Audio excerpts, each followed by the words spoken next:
can see why it's confusing. So and you're right to be confused. Okay, so if we look at here, because this is 120, yes, right, and this is our 2, right? So now this angle over here, right, is 15 degrees. Okay, 15 degrees. And if you were to look at the 15 degrees, right, the 15 degrees has to rotate in a what is this direction? In a clockwise direction. Okay, so we know that over here, okay, we know that over here, this is our, so we are looking at x, so this is our stress line. So at any point, our point x should be somewhere down here. Okay, it has to be somewhere down there. Okay, so we know that it's going by 30 degrees. Okay, so because on mole circle is 30 degrees, on the element is 50 degrees, on mole circle is 30 degrees. So I'm going to use my protractor to construct 30 degrees in a clockwise direction.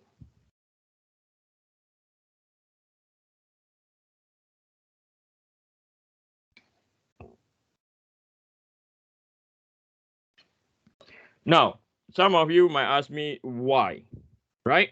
We know, okay, we know that we know that this value over here, right? This is our from here, our x15, right? We know our x15 line, x15 point must be on 0, okay, 0 shear stress line. Okay.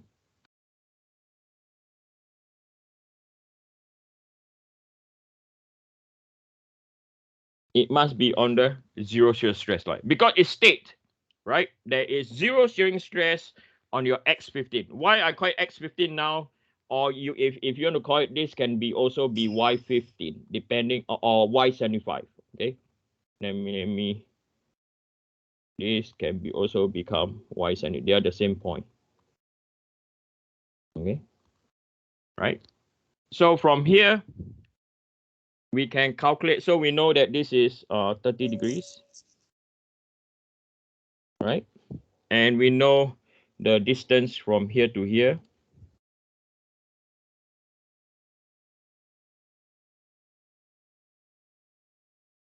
Okay, so 1, 2, 3, 4, 1, 2, 3, 4, 5, 5. Okay, so we can use tangent 30. Yeah, we are looking for the shear. So we know that it's tangent 30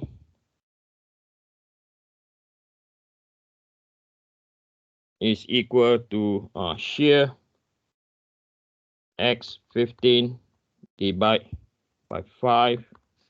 Okay, shear x15 is equal to 5 tangent 30. Okay, so 5 tangent 30 is equal to 2.886 or 2.86.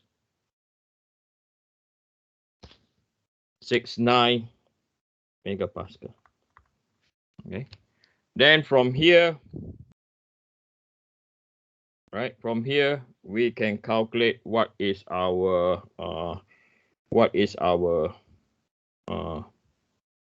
radius of the circle, or tau max. This is radius of the circle, right? So this will be equal to square root of 5 squared plus by 2.869 squared. Okay, so 5 squared plus 2.869 squared is equal to 5.76. Okay, so stress 1 and 2 is equal to 2.869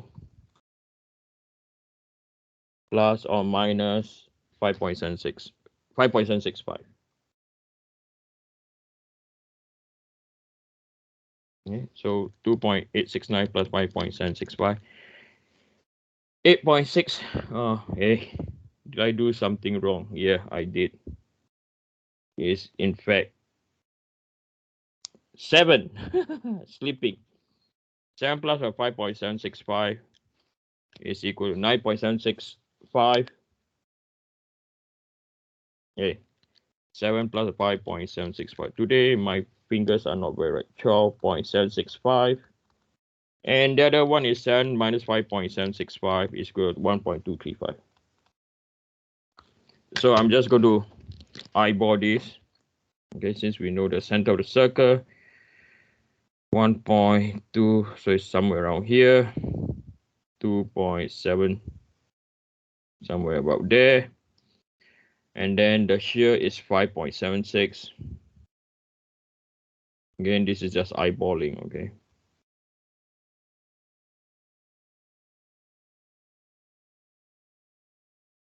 And this is your answer. So this is your point X. And that's your point Y. Okay. Does that make sense to you, or yes or no? Okay, so Yes, sir. right. So like what I told you, right? Like the solution manual, I don't think they know what is clockwise rotation. I think they know. If you zoom in close enough, they do know, but they got it wrong. Okay, they know that this is clockwise and bottom is anti-clockwise. They are aware, but they got it wrong. Again, this is only critical, right? The answer is still the same, by the way. The answer, but I will minus your mark. Okay, like some of you have seen, I minus, if your orientation is wrong, I'll minus your mark. Okay, but the principal stresses and the maximum shear stress value are still the same. The values that they got and the values that we got are still the same. Okay, so you ask me, Eugene, so when is this important, right? If the answer is the same, when is this important? It is important when your material have different strength in different direction, like carbon fiber. Okay, so I'm not just teaching you the right stuff, okay, just for one situation. Okay, so most of the time, if it's wood, even wood, a good example is wood. The strength is relative to the grains. Yes, right? Depending on how the grains are orientated, okay, it will affect your strength. There you go. A good example, okay, by looking at the wood. Okay. Any other question regarding Mohs circle? I know it's a topic that, by the way, it is not difficult at all. I like to emphasize it's not difficult at all. Okay. It is just applying what I teach you. Like initially when I asked this question, okay, Enrich asked me, isn't it going to be, why is it negative? I'm not looking at the solution manual at all. I will only look at the key answers over here. Okay, so the key answers that they have, like what I always teach you how to use the solution manual. Okay, make sure that the key points are the same value. So our values are exactly the same as them. Any other questions?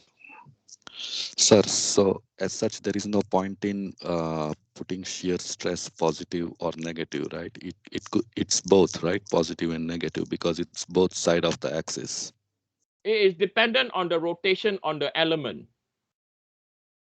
On Mohs circle, right? It depends on the rotation on element. So you have to still put in the positive and the negative. Hello, does that make sense? Yes. Okay. You just label the orientation as positive and negative, right? Though you don't put like a negative in front of the number. For what? For the shear. So I'll look at your arrow. If your arrow is in the wrong direction, then that's where you're in trouble. Yeah, okay, that makes sense. Okay, that's how I'm going to grade you. Okay. Okay. The next example is where we will answer Alex's question. Does this include does the final exam include what we learned in week number 1 until now? The answer is yes. Okay. The answer is yes. Okay. So this problem, now this is a real engineering problem that I'm going to show you now. Okay. This is the real engineering problem. Okay. So this is example number 3.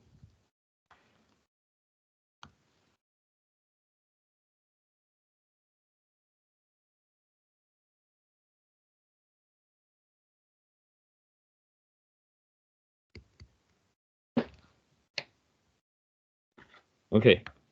So you can get the question for example number 3 from last week's notes. So if you were to look at last week's note, is this example that I want to do with you guys, okay? So if you all can go to Avenue, I believe it's still available, okay? Okay, so this is last week's notes.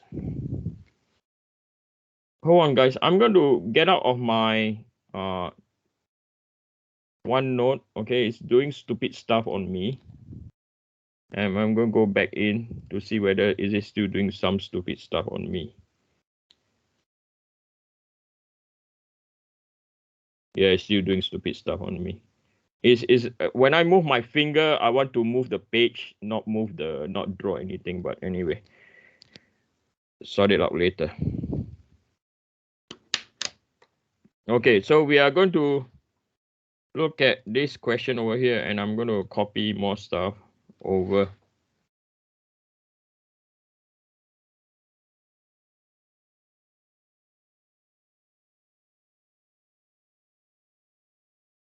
And at the same time, if you can download the question from last week's lecture, it'll be great.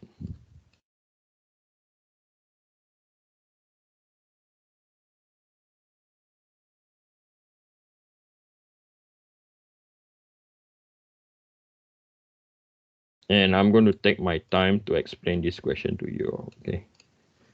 Because, yeah, if you're going to earn a salary, this is the question that you will earn your salary from. Okay, this is the rule. Okay, 4 forces are applied to a W200 X 41 points times 41.7 rho beam as shown. Determine the principal stresses and the shearing stress at point A. Okay, this question is driving on a very important point here. The important point here is this. In any engineering work that you do, you have to determine the principal stress and also the maximum shearing stress. Okay. Why is that? Why is it important? Then, when you go to a materials handbook, okay, like this is a materials handbook. And if our structure is made of ductile material, okay, so over here is for, you look over here for ductile material. Okay. These values are measured, I think I mentioned this before, in a what sort of direction? Can you all tell me? Anyone? They are measured in what?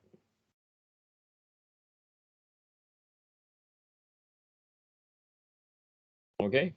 Unidirection. Okay. Why we claim that? Because this is in tension. Okay. Or this is in shear. Or. Okay. It's not and. They did not do the tension and the shear at the same time. Okay. Then you'll tell me, Eugene, how do you know? Okay. Because I designed tests like this before. It's very difficult and costly to design both in tension to get value in tension and shear at the same time. However, okay, like what Alex say, Eugene, if we are given this value 250, if we take 250 divided by 2, is equal to 125. Yeah, it's a good estimation, okay? Because when they test it that it's equal to what? They test it is equal to what? 145. Okay, another one. They test it at 260, and if we don't have that value, you just do 260 divided by 2 is equal to 130. It's okay because the value is lower. Okay, so just this to remind all of you, I think some of you are working in industry now. You can always see that when your company were to test a material, they always go for what? Tensile. Why the sample is easy to prepare, the equipment is more readily available. That's the only answer.